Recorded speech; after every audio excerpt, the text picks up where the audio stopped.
Are you bored? Bored of casting the same old spells in your tabletop role-playing games? How about if you were able to cast a Wall of Horse, which is a 20-foot-high dome of pure equine power? If that's the case, then Coffee Steak Studios has got the content for you. You can either check them out by going to their itch.io store or becoming a Patreon of their patron campaign. There'll be links in the show notes. And now, on with the show, Wizard.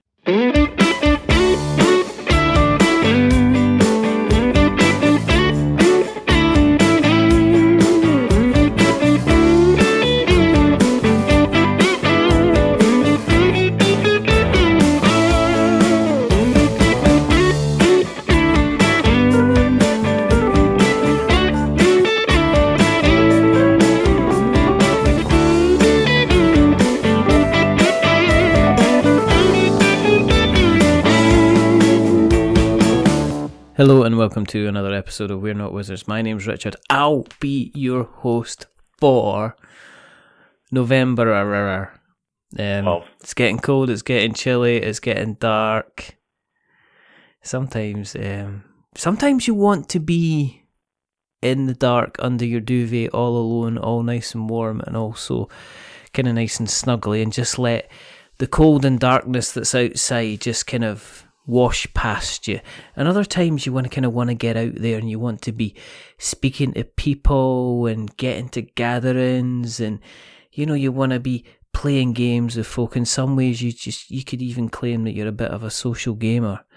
So I thought, who could I get that claims that I'm a social gamer?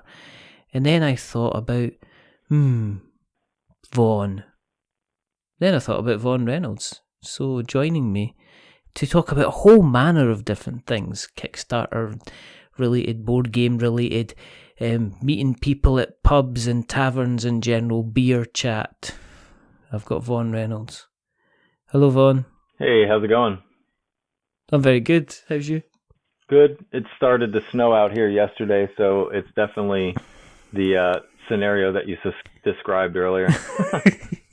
Where are you in the country then? Are you East Coast or you West Coast? Or are you right in the middle? I'm in the Northeast. I'm very close to what they call the Northeast Kingdom, which sounds really cool. I'm in Vermont, and I'm out in the locals call it out in the trees. It's very open and it's beautiful out here. We used to live down in South Florida where we were all packed on top of each other, but we just wanted to change the scenery for the kids and to slow things down a little bit. So have you got like a log cabin? I mean, do you get out in the morning and cut some wood, with your axe, and you're going out kind of like checking the traps, and making sure that you're gathering food for the family, and then you've got a beard, and everybody in the family's got a beard, and if you don't have a beard, everybody's got a beard, and you get together in the morning and you have a good old sing song about what you're going to do in the mountain air. No? Well, if I did, my father would be super proud of me. but I definitely don't. I mean, the house is wooden. We've got that, but it's not a log cabin. It's a very nice house, and it's nice living up here. It's totally different than South Florida, and it's been a nice change, and no hurricanes, which is a huge plus. Did you just get away? Were you just kind of tired of the rat race? Did you kind of crave a slower pace of life at the time then, when you decided to move? Yeah, well, let's just say that my father, when he was still alive, he was 71 when he passed. Wow. And for most of my life, since I was a teenager, he always complained that I drove like an old lady. So I think I've always kind of wanted that slower pace in life. Yeah. I just finally had the chance to get it. We actually looked at Colorado Springs and Seattle, Washington, and some other places in North Carolina. Mm-hmm. But my wife settled on Vermont because she works at the hospital, and we switched places. Oh, right, okay. She used to be the stay-at-home mom, and I worked full-time. And then we swapped, and now she works full-time, and I stay at home with our now 4-year-old son. And I do marketing from home and other things like that from home.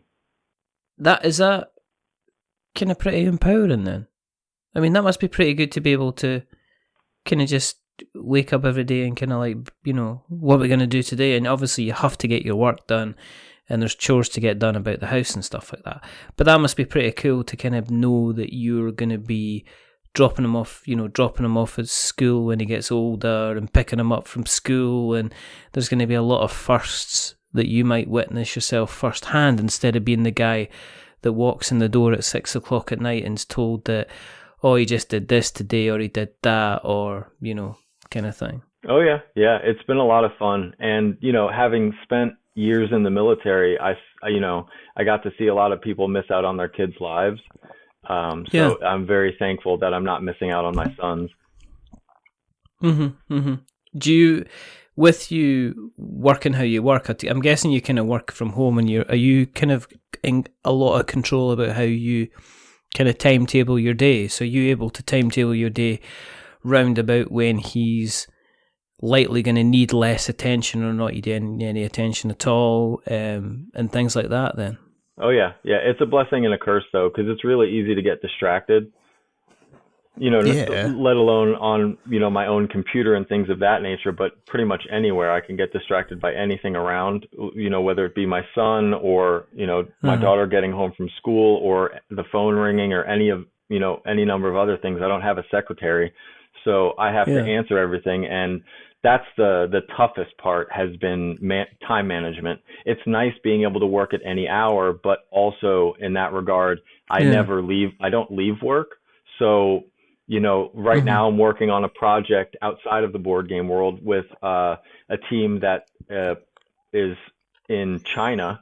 So they're on a completely different time zone. So sometimes I have calls with them late at night. And, you know, so so that's also an advantage, right? I'm available all the time, but I never leave work. So it's tough. I can get pulled away from dinner. I can get pulled away from different meals with the family because of that. But I wouldn't trade it. I definitely wouldn't trade it, especially because I don't have to drive to work in the snow and all the crappy winter weather.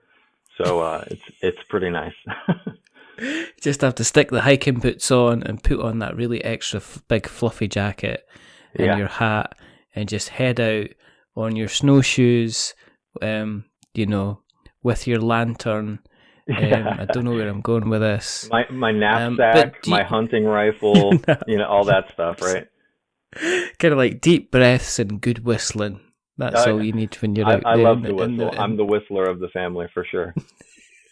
You can just see you walking down the road, kind of attracting various wildlife with the whistles that you've learned to do. I'm the male. Oh, would you like to see Would you like to see an eagle? This thing goes.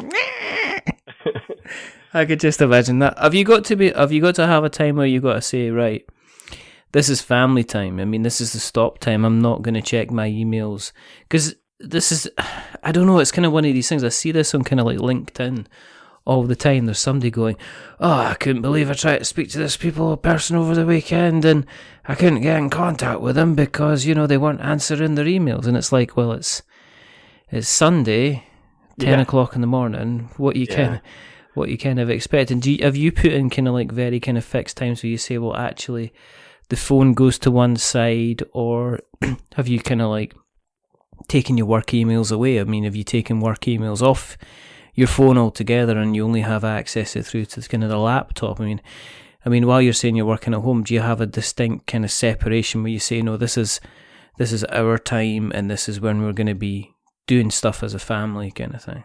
Yeah, we've definitely had to separate the tether of the mobile device, because all of my emails, everything that I have goes through my phone just so that I can be available at any time in certain situations, right? Like if I'm helping out with a Kickstarter, you never know what's going to be happening on any day of the week. So I'm going to be available. But when I have a project that, you know, like maybe doing graphics for a Jelly Bean Kickstarter or something like that, I will focus on working on it just during the normal 5-day work week. And, you know, Peter's fine with that because I get my work done very quickly. So it's not a problem. And he will respect my time and he won't reach out to me over the weekend because we've set that boundary. But, I've had other clients outside of the board game world where the demand is a lot higher and the timelines are different, and they've wanted my time at any hour of the day. And I have to adapt to the job and the pay and, the different things and make the decisions based on that. But we do make a conscious effort to put our phones in a different room so that we can't even pick it up absent-mindedly. And we spend time with the family, whether we're, watching a show together, watching a movie, having dinner, whatever it might be, playing a board game together. So yeah, you definitely have to put the phones down.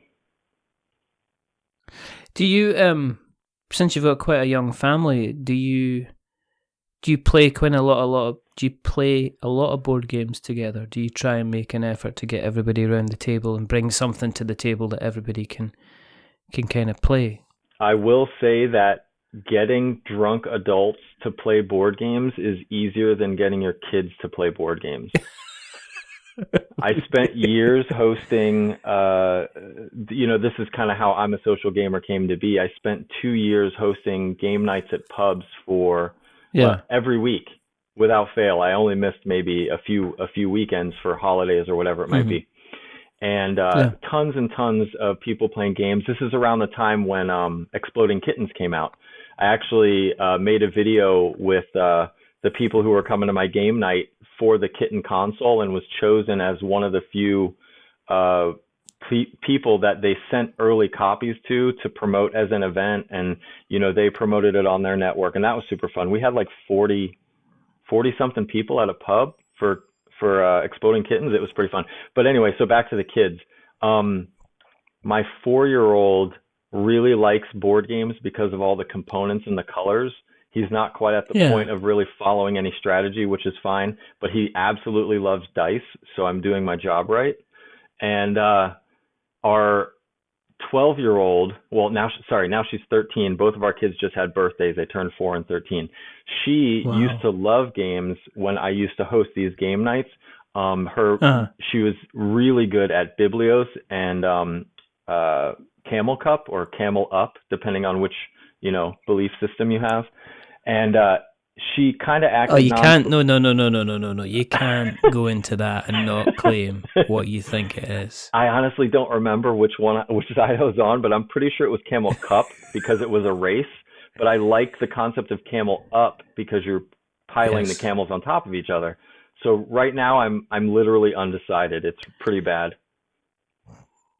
That's a very poor stance, but we'll let it fly. I'll maybe come back later in the conversation and just go cup her up, and it'll just come out of nowhere, and you'll go cup. Oh, no, I mean up. Yeah. I don't know what I mean. Yeah, actually, Board Game Spotlight posted about it recently, and I had to ask my wife. I was like, "Which side of this discussion was I on again?" And she goes, "I don't remember."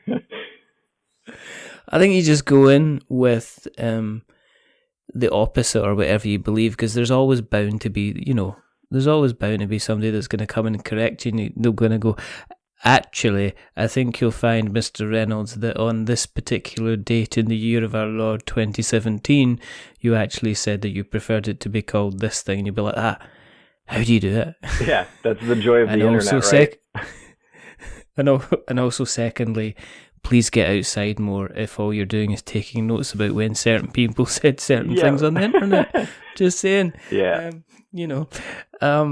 But do you... I generally play games with my youngest, and he's just turned 7. Is we were playing Mega City Oceania today. And we played it yesterday. But the way I do it is I do it in stages. So the first thing was, okay, well, what's the main crux of the game is like building little buildings out of the ridiculous plastic pieces that are fantastic. And that's what we did. And then the next time, like tonight, I've introduced, well, here's the cards. And the cards actually tell you the number of pieces that you can use and the kind of the rules for the building that you're building. And then I'll kind of build it up kind of slowly. Because I find that if you go in with all the rules, depending on the game, sometimes they'll take it in. And sometimes they'll just be like, this is rubbish, I hate it because I can't remember everything that's kind of going on. Yeah, they'll just shut down. Would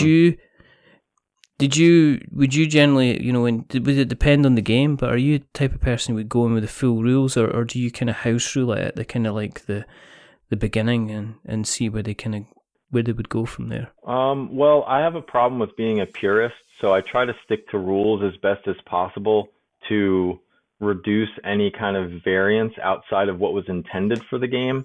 As far as what the kids are concerned, with my oldest, she has fallen out of liking board games because she's just in a transition. She's trying to figure out what lifestyle she wants to pick.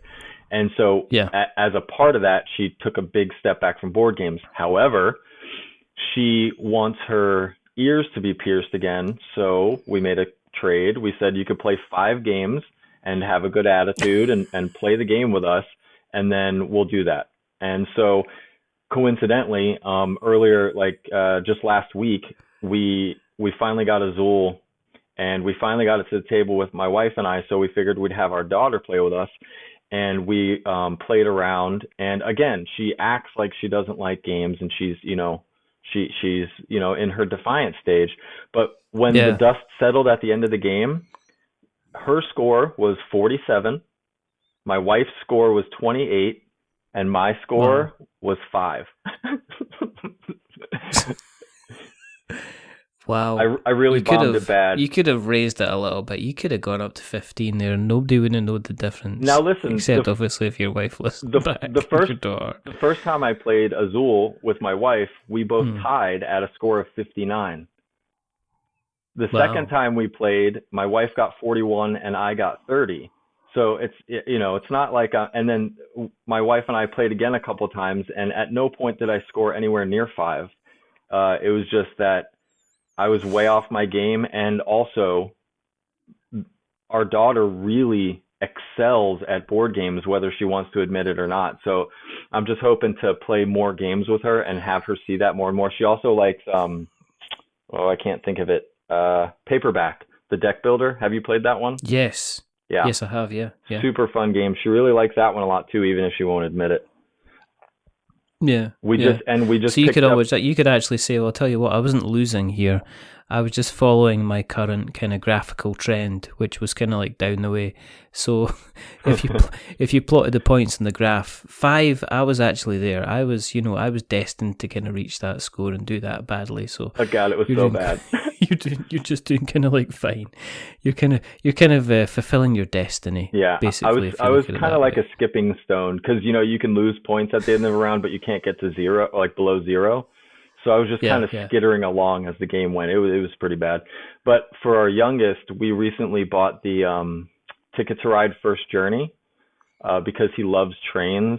So we tried to play that with him, but he got too distracted with putting the cool trains all over the board. So we might have to wait a little bit more and try that again when he can keep his attention on it a little bit more, because it's meant for 6+ and he's 4. But he's very smart, so we're just trying to giving him the benefit of the doubt. But he always reminds us that he's still a toddler or preschool or whatever the identifier is.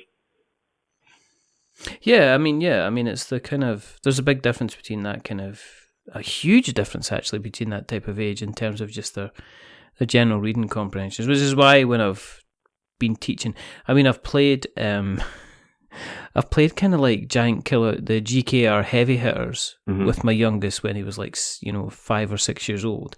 And all I did was totally scale back the rules. So it was all about kind of like moving dice, and, it was more about the combat than the actual kind of tactics, and that kind of works kind of really, really well.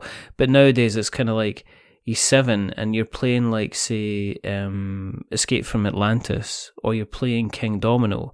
And beforehand you're kind of, I'll let you get away with that, you do that. And now, like, especially in Escape from Atlantis, he's brutal. Absolutely brutal.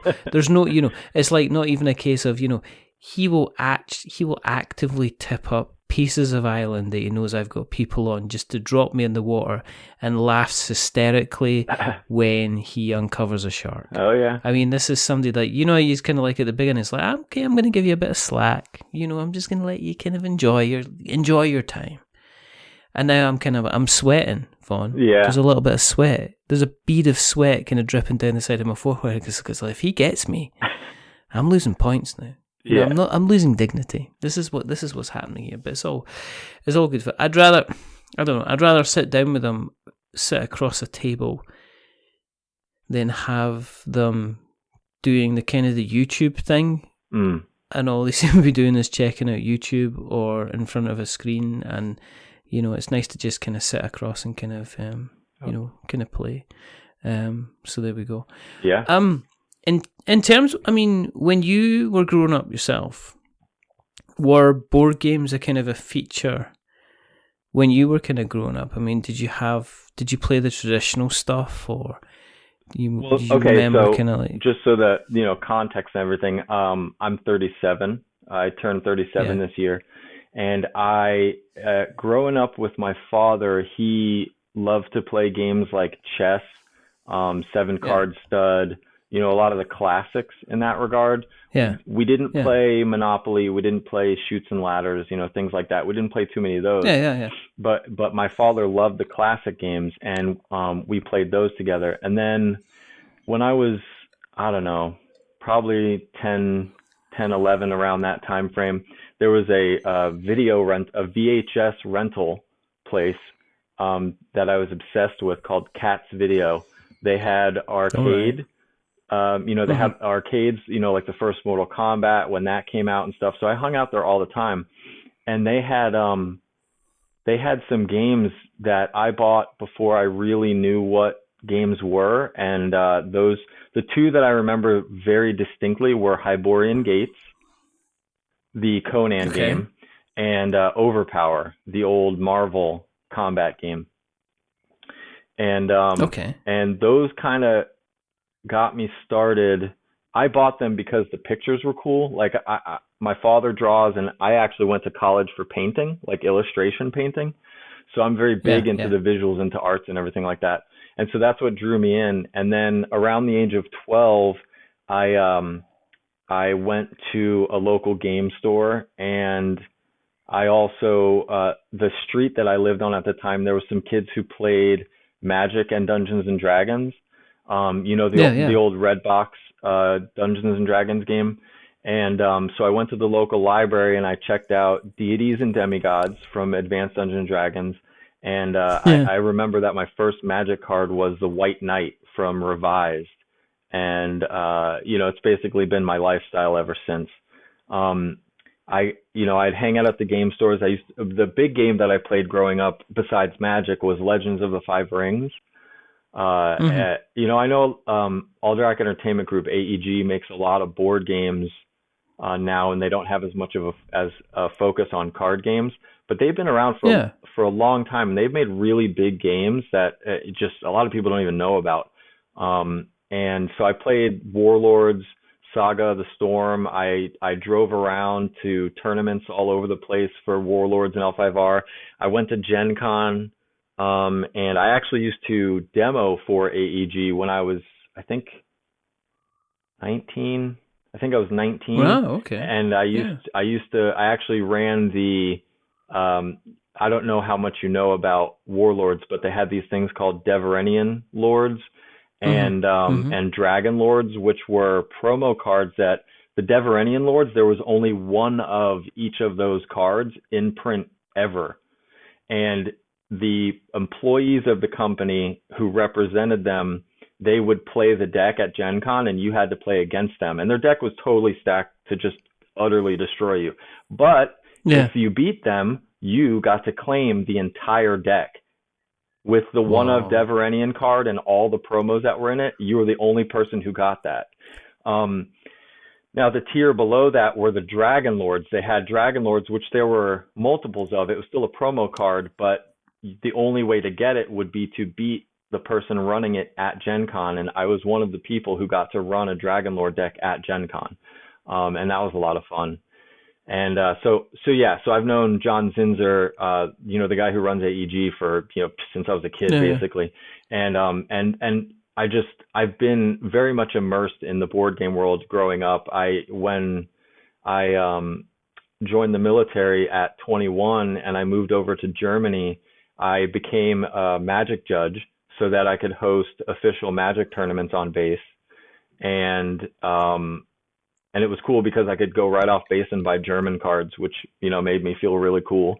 And then in 06, when that would have been around 2004. Then in 06, when I got deployed to Iraq, I actually got with a group of because I was Air Force. I got with a group of Air Force guys, and we bought Dragonlance campaign settings books, and we played a Dragonlance campaign while they were there, or while we were there. And then on Fridays, because I worked on base, on Fridays I would have one of the sergeants drive me over to the Army side of the base because they had Friday Night Magic on the Army side. And so I would go over there and I would play F&M on Fridays with the Army dudes. So was there a lot of downtime then? I mean, was it a lot of downtime followed by lots of activity, or was it, was it constantly something kind of going on? There's always something going on. When I was in Iraq, I worked 6 days a week, 12-hour shifts, so you just made downtime when you could. And really the memories aren't going to be, at least for me, about, the work. They're going to be more about me playing games, because that's just, that was my happy place. Yeah. I mean, what did you do in the forces yourself then? What was your role? What was your position? My job was munitions, so bombs, but wow, it sounds cooler than it was. Really, I was kind of like a glorified mechanic. I worked with bombs. We assembled bombs and we disassembled bombs, on racks and stuff like that. Not like EOD, which is explosives ordnance disposal. Those are the guys. If there was ordnance that fell out of a plane and didn't go off and it needed to be cleaned up, that's EOD. Yeah. That's the exciting job that I wanted, but my recruiter lied to me. So I ended up in ammo, which is munitions. Had a blast. Really glad I did it. But and then when I went to Iraq, I actually had volunteered for what was called TCN. That's Third Country National. And so I worked with, I just would escort the Iraqis around base who were working with us for either like filling sandbags or setting up walls or, all kinds of other stuff. And I also worked with a lot of Turks while we were there. We actually had a huge community of Turkish people who lived on base. And it was actually Saddam's old base that I stayed at. He had his personal movie theater, which I remember seeing Idiocracy in that theater, which was really funny. And his pool, I remember swimming in his pool there. And we actually had a mortar strike when I was in the pool, and I was in the water, and what you're supposed to do when you hear the alarm for the mortar strike is to hit the ground. And I was like, what do I do in the pool? So I just went underwater. I was like, I guess that's the only solution, even though it doesn't do anything. Just start doing the backstroke. I'll practice my synchronized routine. Yeah. Let's get that. Let's see if I can do the thing where I go upside down and my legs kind of poke out the top of the water. Let's kind of try that. So, how long were you in the forces for then? 8 years. When did you leave? I did the munitions thing for 4 years as active duty. Yeah. That's when I was, wearing the uniform every day, lived, in military housing, all that stuff. Then I came back to the States, and I decided to join the Florida Air National Guard. And I switched jobs, and I went into, we'll just say SATCOM. I did satellite communications, mostly just like cool networking. I was really excited to get into the tech side of things. And then when I went to my training in Mississippi, I realized that we were learning on hardware that was like 40 plus years old, because that's how the military does things. Don't fix what ain't broke. And but when I was in the Guard, I only was in uniform and doing that stuff one weekend every month. So I did that for 4 years. And then I separated from that and became a civilian in 2012. So when you're leaving like the service, are you kind of like left on your own? I mean, is there help for you to kind of get back into kind of civilian life and get yourself set up with jobs? Are you pretty much kind of left? Well, no, there are services. They're called transition services, but they're not the greatest, because they're still military programs. They're still government programs, right? And the government's generally pretty slow to have things that are modernized. Yeah. So they do, they try to help you in earnest, but it's really not, like I did munitions. There's only a few jobs that I could do in the civilian sector, and I didn't want to do any of them. I didn't want to work for, an an airplane manufacturing company or anything like that, which is what most of the guys did who left my field. Actually, I kind of skipped over one thing. When I left active duty, I actually did a DoD, Department of Defense job out in Qatar, and I lived in Qatar for 9 months. That was between active duty and guard. I actually did that, which was great, but I came back, for personal reasons, and that was fun. I didn't get too much gaming out there except World of Warcraft because, it was accessible at the time. But yeah, as far as transition to civilian life, the things that I learned really didn't amount to a whole lot. So I was kind of on my own. But when I got back and I was in the guard, that's when I started going to college again for art. Yeah. So. Okay. So you kind of retrained, you started doing the art stuff, and then that kind of led into the graphical stuff, the graphic design kind of stuff at the same time.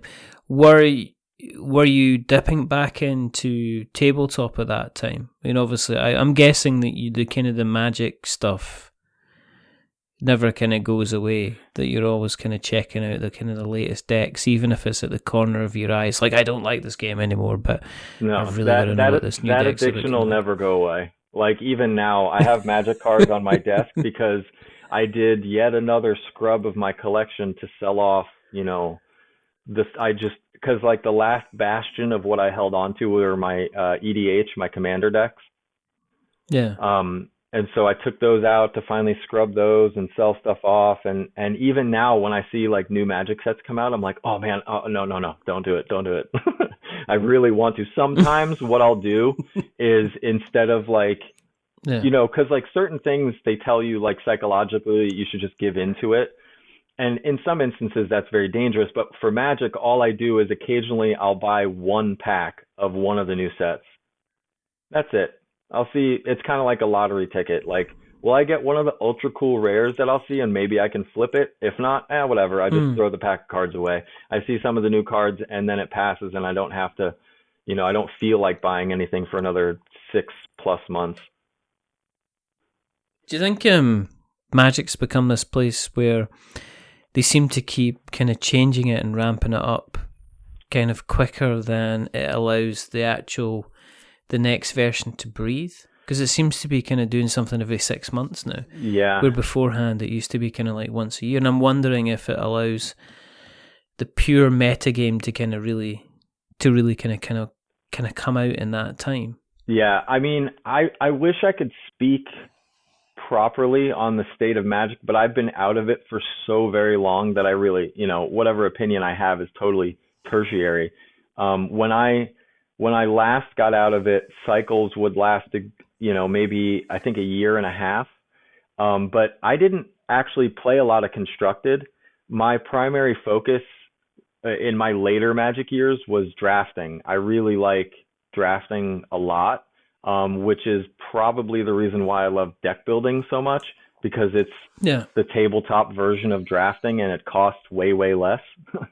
So that do you think Magic's I just kind of wonder if Magic's at the point where if you've got players in Magic that have been playing it for the last kind of like 5 years, 10 years, they've probably got their decks kind of sorted out. And so there's decks that they'll play with, so they're less likely to they'll get the new stuff because they'll get the new stuff, but they'll maybe not invest as in heavily into the newer stuff because they've got their decks already. So I'm wondering if their Magic thing at the moment is to kind of encourage new players, because if you get, for every new player that you get that hasn't played, there's a huge back catalogue of cards that they can then go and kind of buy. But I guess it's about encouraging kind of new blood while keeping the older people happy, who are in the hobby kind of happy, I guess. But Magic has always been very smart about attracting new players. Let's go all the way back to when Magic had that 2-deck box that came with the dark blue and light blue tokens in it, that long box. Like that was a really smart move because it was a 2-player set in one small box to get you into the game, right? And a lot of people like that was just, and now they support so many different formats to make sure that at least in my external opinion, they're attempting to try to keep everyone happy all at the same time. So they want to attract new players so that they can have people who are going to be playing FNM, because FNM is what Friday Night Magic is what keeps the physical stores busy and keeps business in those stores. And then for older Magic players who might not want to be in that, setting, they can play Modern, they can play Commander. There's Magic Online. There's so many different formats that you can play Magic in now, and there's board game versions of it. There's, I guess some new Planeswalker thing. I don't know. I'm trying to stay away from anything Magic themed as much as possible. I feel like I'm kind of slowly tempting you to kind of take it. No, the kind of the reason I'm asking about, I was just asking about it because my our head writer of the site, Steve, he's recently got back into. No, he's not recently got back into it. He's actually getting into Magic for the first time. Oh, wow. Yeah. So he wrote a piece about getting into Magic and how he's kind of found it. So I was just interested to get it from, when you said you were playing kind of Magic many years ago, it was kind of interesting to kind of get your kind of take. In terms of right now then, is there anything that's turning your head in terms of what's happening in the kind of the tabletop scene? I mean, did you look at kind of like, are you primarily still a card carrying kind of chap? Yeah, I focus a lot. So when I was young and I first got into board games, I loved like really heavy strategy, Axis and Allies, things that took a long time. Friends would set it up at their house and we would play for a weekend kind of games. But now that I have kids, and even prior to the kids with the pubs, all that, like, I've slowly transitioned more and more to shorter games. Occasionally, my wife and I could maybe get Scythe to the table or something like that, which we absolutely love, but the time and space commitment, also setup. If I had a robot that could set up games for me, I would play a whole lot more games. But as it stands, I focus a lot on shorter games, and primarily games that play best with two players, because it's my wife and I. So I don't play too many big heavy games unless sometimes friends visit, and that's when we'll play Wingspan, or I'm drawing a blank for another classic game. Oh, Castles of Burgundy. I finally got taught that game. That game was really cool. I love Lords of Waterdeep. That's one of my favorites, but I'll end up playing that on mobile before I'll play it at the table, because my wife and I have it on our phones and we can skip all the setup, and we could be laying next to each other in bed playing the game if we want to. So that level of convenience sometimes definitely takes over wanting to set up a game. Yeah, and it's kind of like, it's remembering the rules if you haven't played something for a while. And I don't think there's anything more frustrating than having to sit there and having to refer back to the rule book just because you're kind of a little bit unsure. You enjoy the game. You're going to have fun with the game. But if you've not played it for a while, there's that little bit of kind of, oh, do we just check this? And that's why sometimes a little digital game will kind of keep you right. It'll maybe stop you from, kind of having mistakes, because you've got the contextual help and you've got everything, you kind of got everything kind of like that. With regards to kind of then you kind of working in the industry itself, have you noticed a kind of a change, and have you had to adapt how you kind of approach marketing with regards to kind of games, yourself? I mean, have you seen a change in how marketing is done in general in tabletop? Yeah, when I first got into, because I came from a more traditional marketing world before I got into dealing with Kickstarters, and prior to Kickstarter, I had never dealt with any form of online promotion of a game. I had only ever dealt with like promoting a game in person at a convention. I've worked a lot of booths, so I know that side of it. but I'd never really dealt with the online space.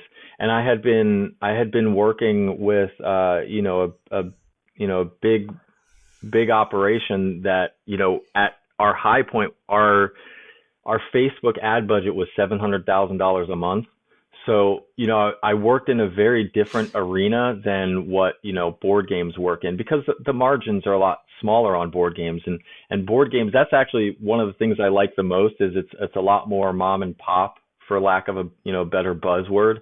But no, yeah. But it's, the feel is very different, and the way you market has to be, in my opinion, like 90% organic and 10% paid.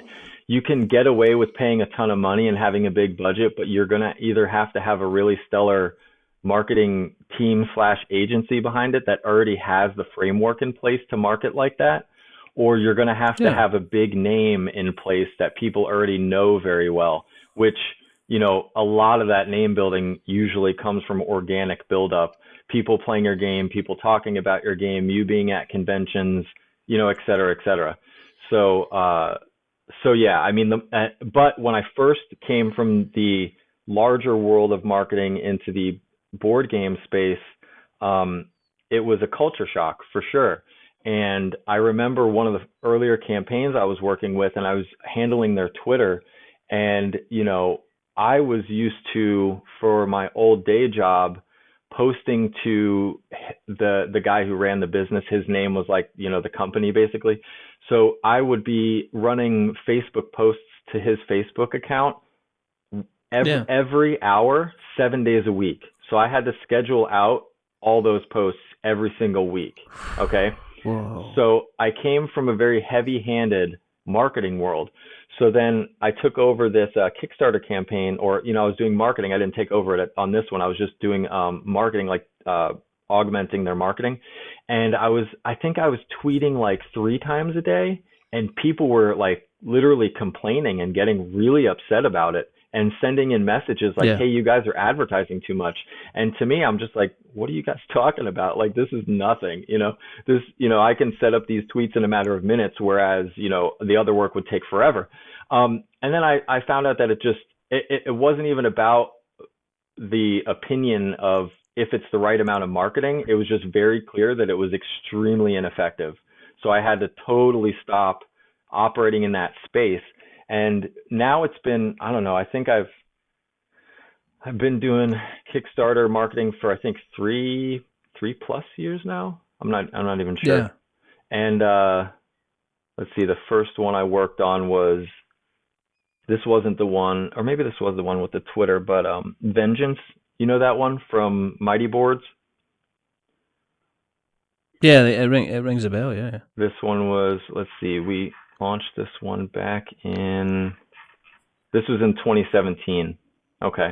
Yeah. So I've been doing Kickstarters since then, and I've done 9 board game Kickstarters that I've dealt with either social media or marketing, or, some combination thereof, or, graphic design on the page. And then I've also worked on, I think, 5 now. Yeah. 5 purely just graphic design layouts for Kickstarters. It's been a lot of fun. I mean, I think the thing with Twitter, and the thing that I see again and again and again on Twitter accounts for people that are running Kickstarters, is it's not they haven't embraced Twitter. I very rarely see, unless it's an established business, somebody that's got a couple of hundred followers on Twitter, which means, I guess, and a lot of those are community based. So a lot of them will be people that are are necessarily probably other members of the tabletop community.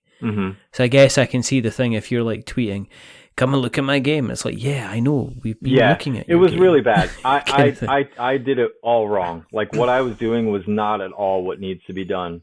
So that's what I'm saying. It was a huge culture shock, and I learned about it. But again, to that note, Twitter is still my least preferred social media platform. I've tried to use it for years, and it's not my space. I prefer Instagram personally. But have you recently seen the Dispel Dice campaign? I haven't, no. I'll be honest, I'm not going to say yes for the sake of it, no. Okay. So Dispel Dice is like taking the Kickstarter board game world by storm right now. It's currently at 1.9 million. Their goal was 20,000, and it's just for dice. It's for sets of dice. Now, I say just for dice, I'm looking at just this. For shock value. I'm going to go live high. Oh, I've seen this. Yeah, they're handmade. They're really beautiful. And the girl that makes them, Karen, let me pull up her name, Karen Wang. It's a first created campaign. They've only backed one campaign, so she's going against the rules with that whole deal. But from doing research, she has been very active in the Facebook and Twitter dice communities for role players. And everyone was already like super in love with her product, which is what you're supposed to do, right? Like this is what you try to tell everyone to do, is put in the work ahead of time. Jamie Stegmaier talks about this a lot in his book and on his blog. You do the work ahead of time so that your campaign isn't when you start to do the work. The campaign is when you start to reap the rewards of all the work you did leading up to it. Too many people think the work starts when your campaign launches, and that's just, that's a death sentence. But this campaign is crazy. And I even emailed Karen. She's very nice. And it'll be interesting to see where this campaign goes, because she makes her dice by hand. She pours the resin, all those colors in by hand, so they're all truly unique. However, she has 16,000 backers currently. So it's going to be curious to see, even with her hand training people at these facilities on how to replicate what she does, I'm curious to see how this plays out in the long run, how they end up being, produced at that level of scale. The dice look crazy, and I understand the obsession with like keeping and collecting dice, because I have dice sets, like I have in a specific chainmail bag that somebody handmade for me, my dice sets that I bought when I was playing that Dragonlance campaign in Iraq, and that's extremely special to me. Nobody ever gets to use those dice but me. I have bulk junk dice that other people can use, but like this set here, these dice are they're magnificent. So these are the kinds of things that you would buy as a collector. And it's an interesting thing to see, because there's also another dice campaign that's running simultaneously that is doing extremely well. They're over $200,000. And they have dice that in the core of the D20, they're only D20. The core of them are liquid. So when you roll them, the material inside continually twirls around. They look great. Obviously they're not going to be balanced and all these other things, but they're really pretty, and they have a lot of appeal. But it's not at all marketed in the way that the Dispel dice are. This one's called Goat Dice, like greatest of all time. Yeah. I'm pulling it up now. It's called Goat Dice, changing the way we roll. And they're at 229,000 with 52 hours left. But that being said, between these two campaigns, there's over $2.1 million in people backing campaigns just for dice. I must admit, I'm shocked by that. I mean, I'm kind of shocked by that. It's kind of one of these things that's like, wonder about. I don't know. This is another example to me of the tabletop side of the tabletop RPG side of things, reaching mainstream far, far beyond and more earlier than the actual main board game tabletop scene, if you know what I mean. Well, because. For sure. I mean, if you look at the Amazon has just recently they've commissioned Critical Role, this new, the animated series is going to go to Amazon Prime. I mean, that's, I can't imagine at the moment, with the best will of the world, I can't imagine Amazon or Hulu or HBO or anyone like that knocking on like the Dice Tower's door, or, right? Yeah. Or BGG's door and saying, hey, we want to do like a weekly show. I think the closest they got to it was Will Wheaton doing tabletop. Yeah, but even that was still only just for a very niche community. Oh yeah, absolutely. I'm just wondering. I mean, that's amazing. I have seen the kind of the dice up and around, but I must admit I never looked at it kind of totally, but quite simply because it wasn't necessarily kind of my bag. Yeah, to be perfectly honest. That's a good pun, though. But well, I kind of slipped that in. It wasn't meant to be something that was highlighted. It was meant. I'm a lover of puns and dad then jokes on the other and all side that of stuff. So. Well, I'm a dad as well, so we can do dad jokes all day. It's gonna be right. It's all gonna be fine. But then that's again a big huge difference between kind of what I'm seeing kind of like in the tabletop scene with regards to marketing. Do you think has anyone cracked it yet? I mean, is it still possible? I mean, we've shown it. You obviously just shown it with Dispel Dice, but do you think it's very, very possible for a new start to come in and just have a huge hit on Kickstarter? Do you think there's a successful kind of recipe for somebody to come in and say, right, it really I'm going to throw marketing money? Did you see the newest game that Richard Garfield did on Kickstarter? Yes, I think so. Yeah. Half Truth, that one? Yeah. And that's the one he did with Ken Jennings, the guy who's, made the most money off of Jeopardy ever, which is just mind-bogglingly cool. And they've actually been working on this game for years, right? And they came to Kickstarter and they only made $327,000.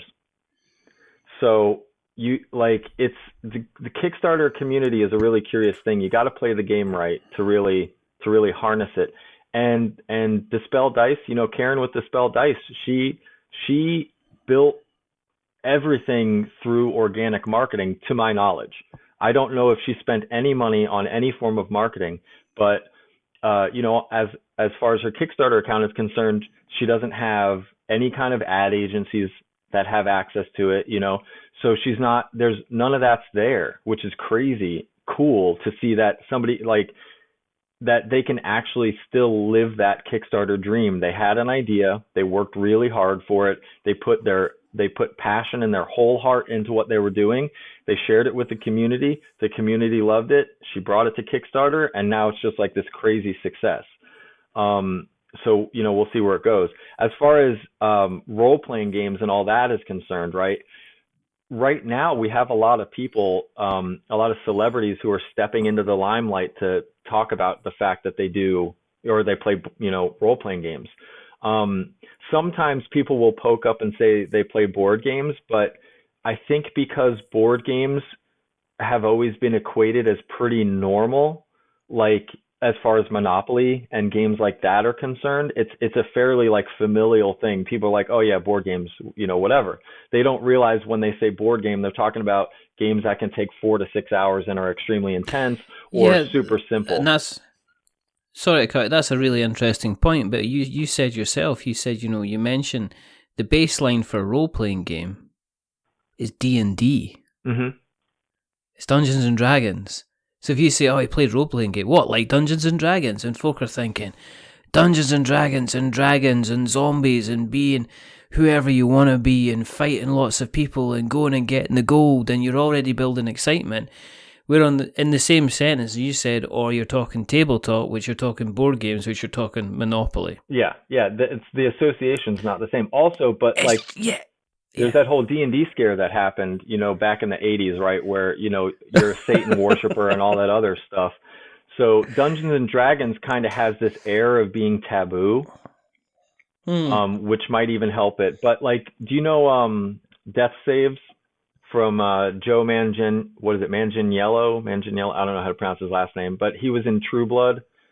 And this dude's he's living the dream, man. He posted on Instagram the other day in a D&D session, and sitting at his table, he had Vince Vaughn and the writers from Game of Thrones playing in his D&D game. It's like, what? How can I sit at that table? But these people who are very, very much in the limelight talking about Dungeons and Dragons, there's no comparison. None of these people are stepping out and talking about one board game above all other board games that they play, right? But they will talk about Dungeons and Dragons over all the other role-playing games that they play, because it's just such a big thing, as opposed to board games, which are just, it's a category. Yeah, but on the other side of it, you don't go to Essen and see 1,000 new role-playing games being kind of launched simultaneously. And I think, what we've got is, and I guess on the other side of it, because board games are so diverse, if I say, right, I've got a role-playing game, people who are into role-playing games, they'll have stuff that, I'm not sure about that, I'll not play it. Or, they'll know it's a role-playing game, and it depends on how easy is the system to use. And if it's a relatively straightforward system or something that we're used to, they're more likely to try it. But it's the difference between if I say to you, okay, well, I've got a pile of games in front of me, okay? I've got a game, I've got King Domino Duel, okay? And you're like, all right, okay, well, what's that? You roll dice, and it's like based around King Domino, and you try and kind of get as much land and therefore get as many points as possible. Oh, well, that sounds good. Well, that's brilliant, because if you like playing King Domino Duel, you're definitely going to like playing Through the Ages by Vlaada Chvátil, kind of thing. Whereas it's still so kind of very, very diverse to me that, whereas in role-playing, there's probably going to be some, what are you talking about? You know nothing, Richard. You're talking absolute rubbish. But to me, I think a group of role-playing guys, unless they were totally against the subject matter, I think you'd be able to get them to sit down and play it. I think if people were used to playing kind of like King Domino or Little Town or Tiny Town or whatever, it'd be very, very difficult to get them to go and say, let's play Twilight Imperium for the next 11 and a half hours kind of thing. I don't think the two things kind of contest. So is that why, in terms of your own efforts to bring something to the table, you're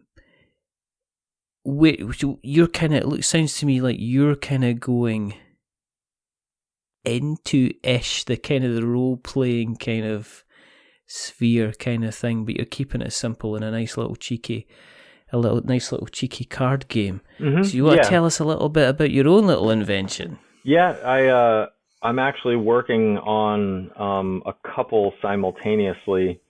One of them, the one that I just actually released my first print and play to the Wild, which is pretty fun.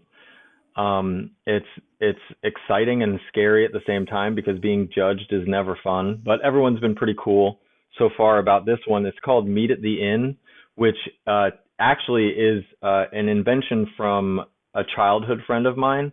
He brought this game to me. It's 30 cards. It's a very simple component-wise game, but it has a lot of strategy involved. And I hosted a little unpub down in South Florida back in 2015 when he first brought it to me, and we liked it, and everyone was really excited who played it. Some people were like, hey man, if you're gonna like put money behind this, I'm willing to actually put my money behind this. And this is before I really got into Kickstarter or anything like that.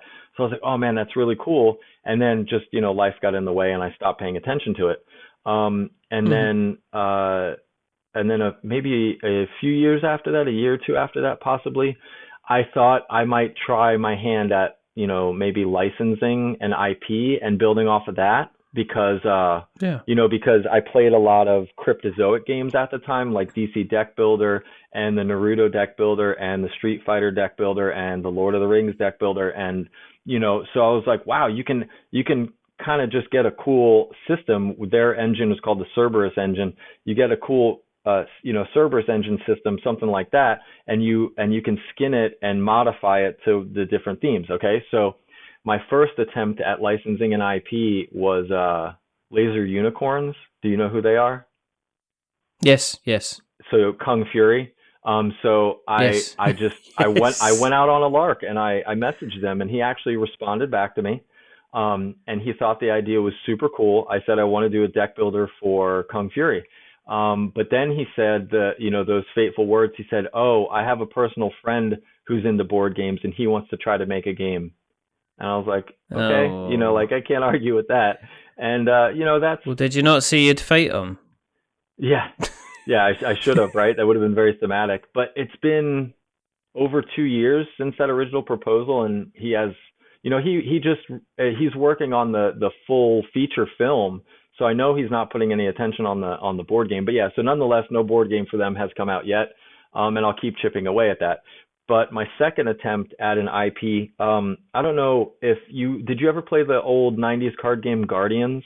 No, I didn't. But I mean, as with all these things, people talk about them when they're talking about their past. So Yeah. it's Back in my day, a couple of times. Yeah. Well, Guardians. Well, no, because people I don't speak to use a southern accent. That's what they did to do. That's what you should have done at the beginning. You should say, well, I started off back in the day when I was, in Florida, which was kind of nice, and then I went and joined the army, and then I got this accent beaten out of me, and then I went and played some board games, and I loved myself some Magic, and now I'm doing marketing. That could have been the approach. I'll have to remember that for next time. But just for next so Guardians was a absolutely beautiful game that was designed by Luke Peterschmidt and Keith Parkinson. And Keith Parkinson was a really, really well-respected illustrator. I mean, he'd still be a really well-respected illustrator, except he unfortunately passed away a few years ago. His art is phenomenal, like just phenomenal. And the time frame that Guardians came out at in the early 90s, this particular group of artists, Brahm and these other fantasy illustrators, they're just like, to me, nothing compares to it. But anyway, so they made this card game, and it was so hard to play. The game was beautiful. The concept and the theme very tongue-in-cheek, so it was funny. It had humor. You could bribe monsters with like beer and babes and money and all these silly things. I'm actually removing those from the version I'm working on, so it fits our climate a little bit better and it's not so misogynistic in design. But the game was so hard to play. It was nearly impossible to play because it was just so utterly complicated. To give you an example, a normal card, like say you're playing a deck builder or something and you have a variable player power and you have a card that gives you some kind of information, you might have, maybe 7 pieces of information. You have the card's name, you have the card's art, you have the card's type, you have the card's play text, you might have a couple traits, you'll have a set identifier and the name of the artist, right? That's 7 pretty basic traits, right? Well, the character cards in Guardians had like 13 plus pieces of information, and some of them were relative. So you didn't know what it did until you got into the game and had the game set up, and then you would know how it affected your game. So it was just like you had to be really smart or have a lot of time on your hands to play that game. Anyway, so that game, they released a couple of sets, a beautiful art across all the sets, and then it just kind of died off, and that happens with games. Well, I reached out because Keith had passed on, I reached out to his wife, and she passed me on to her son, Keith's son, and he actually works in the video game space. And so he thought the idea of making Guardians into a modern deck builder was super cool. So he was very enthusiastic about it, even though he actually hadn't heard about deck builders, like what they really were, but I explained it to him. Yeah. I made a blog. I actually made a blog post on I'm a Social Gamer that explains what deck builders are, just so that I could send it to him to show him what deck builders were. And he loved it. He went out and he bought a bunch of deck builders. He loves Dominion and he's played all these different games. And I actually pitched this game to a good sized publisher who I very much respect. And he actually played Guardians back in the day too. And that's how my pitch started out. I was like, hey, did you ever play Guardians back in the 90s? He's like, man, that game had beautiful art, but it was really hard to play. And I was like, exactly. So he actually asked for a playable prototype of the game from me at Origins 2018, but I haven't quite ironed out the mini gameplay. There's like a little combat system in the game, and that's what made the original so complicated. I want to stay true to the original game, but get rid of the complexity, and I'm having a little bit of a hard time with that. So anyway, I'm working on that. Let's go back to the 2015 Friends design that I worked on. So it's a co-design. Meet at the End's only 30 cards. I was like, okay, this I can actually, take a bite of this sandwich and make a print and play and release it. But I didn't just dust it off for no reason. I actually saw a post from Derek over at Board Game Spotlight that ANSI Labs was looking for board games. So I emailed them, and I emailed them a couple of projects that I was working on, and they actually were like, hey, you should send us Meet at the Inn. We thought that looked pretty cool. And I was like, oh shit, I got to make this work. So then I put together a print and play file so that I could send it to them. And then I thought, well, why don't I, put it out to the public, see what people think, start, getting the name out there. So that's why Meet at the Inn actually came out to the public, because ANSI Labs was interested in it. I don't know if they've had a chance to play it or if they'll ever, pick it up, but just the fact that they said, hey, send that over to us is really cool. It's really gratifying. And it's fun working on this game too, because, that friend who actually designed the game, he's actually been pretty down and out.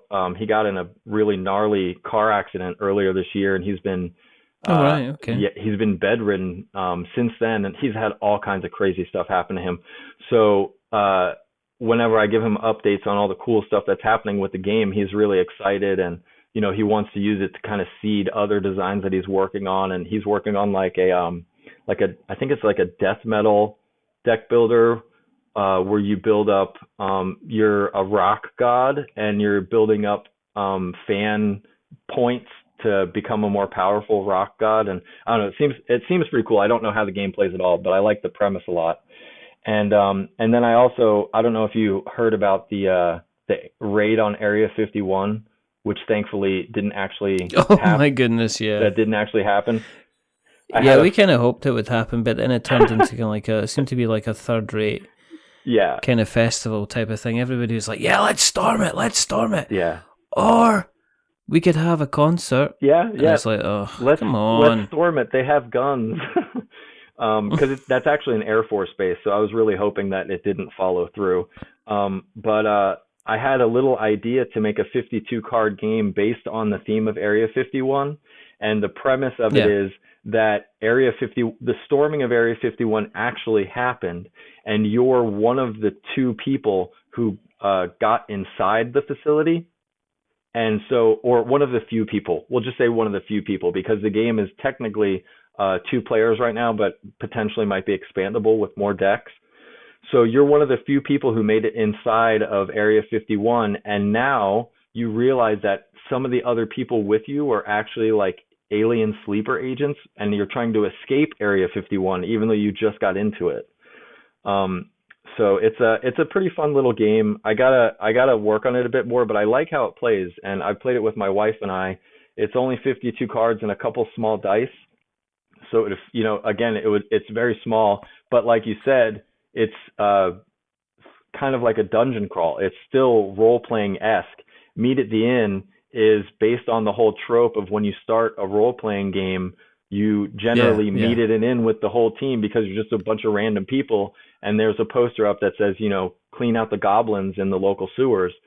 And Guardians is very much heavy in that high fantasy role-playing setting as well. So I've definitely unintentionally, I didn't even think about it until you asked, taken kind of like that role-playing world and distilled it down to simple card games that are easier and more accessible for people like me, or people with less lower player counts or with less time to commit to set up and tear down and all that other stuff.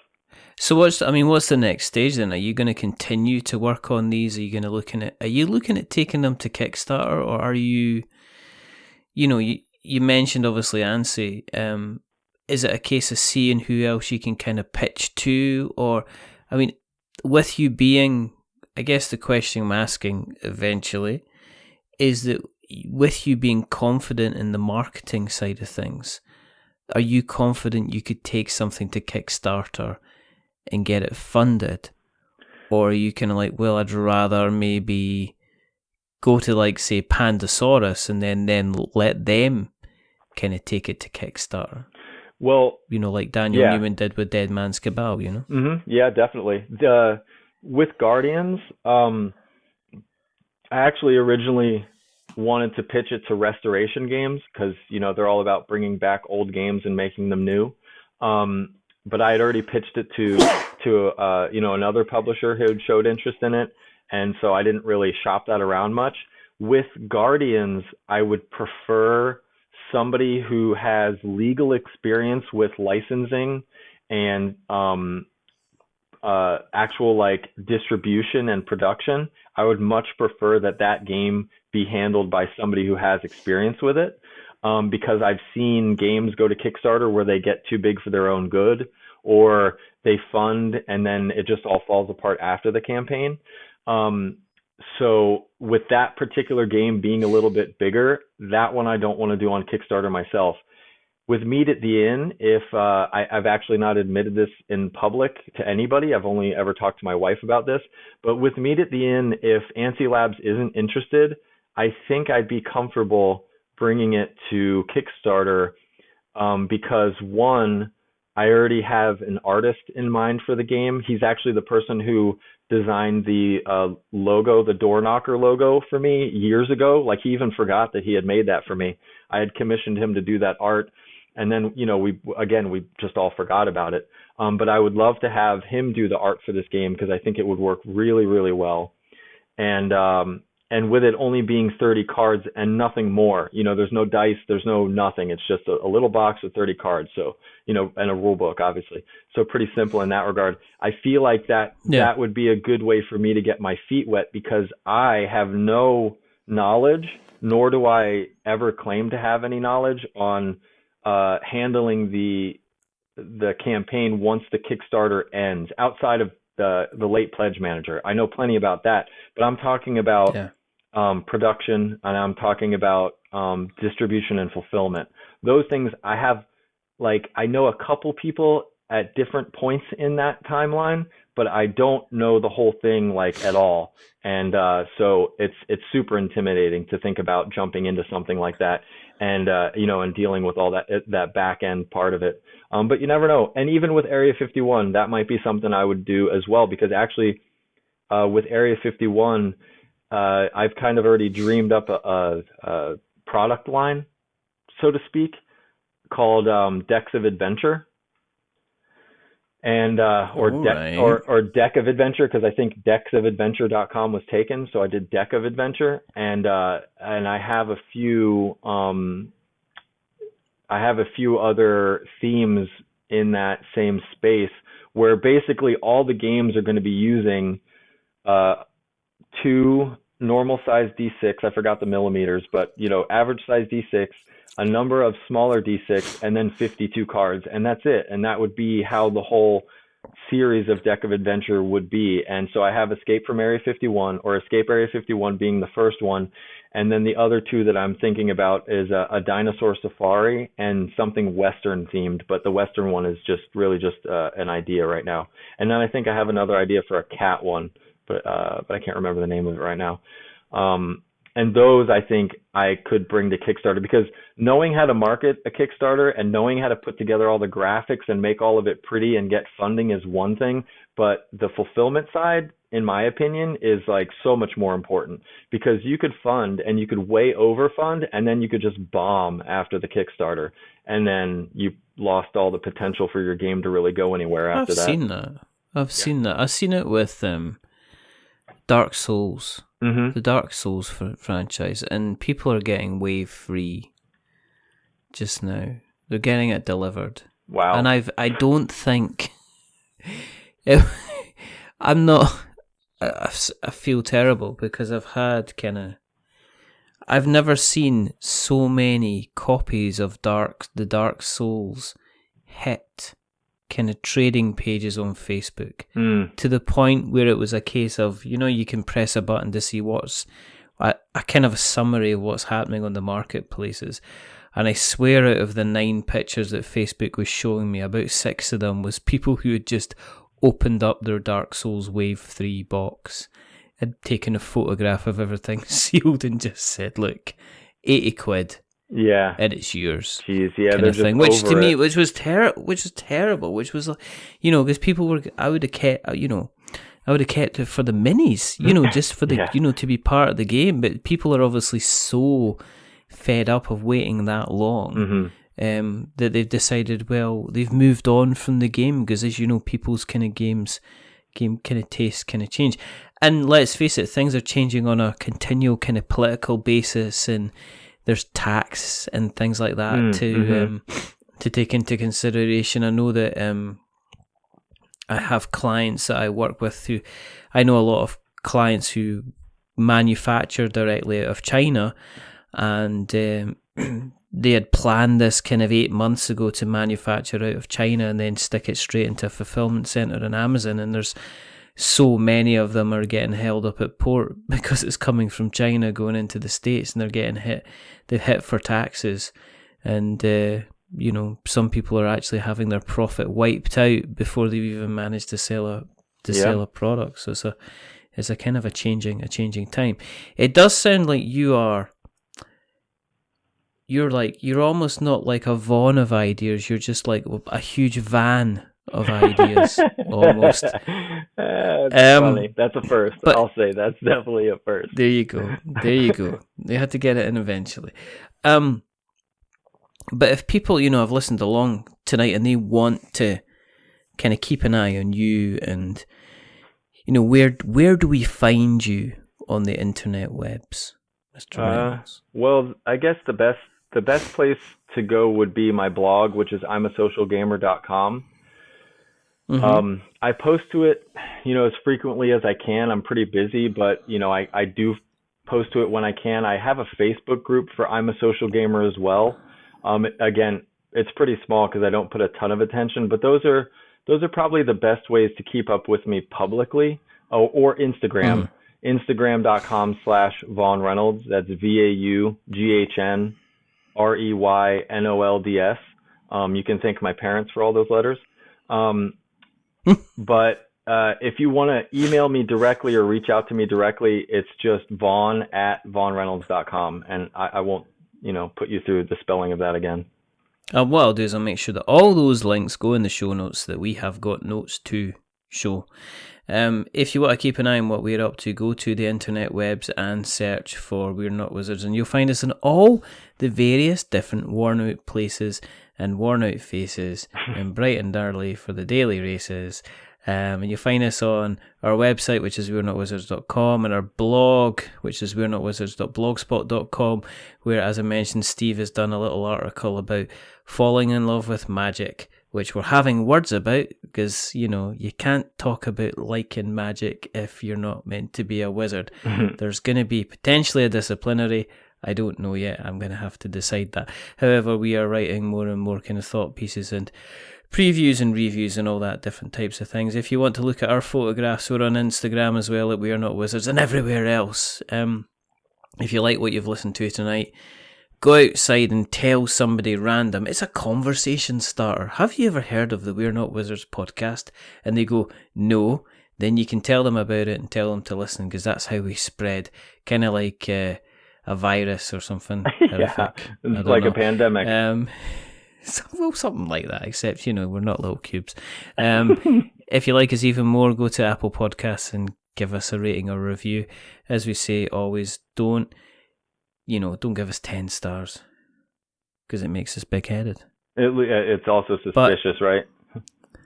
It is, but don't give us 1 star because it makes us cry. Give us something in the middle, like a 5, because it's average. Yeah.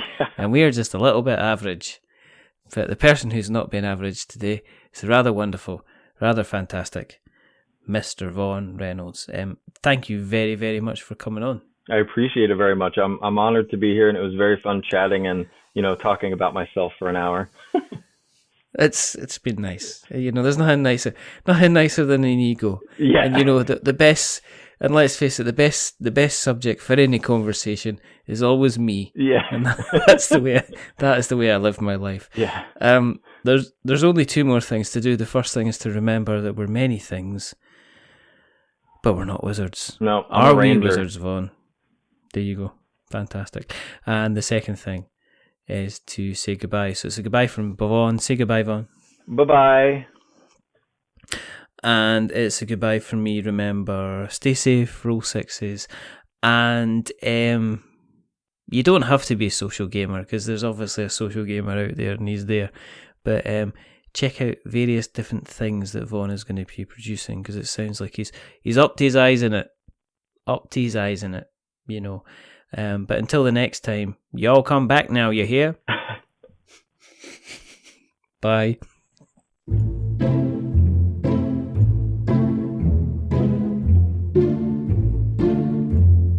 A wizard is never late.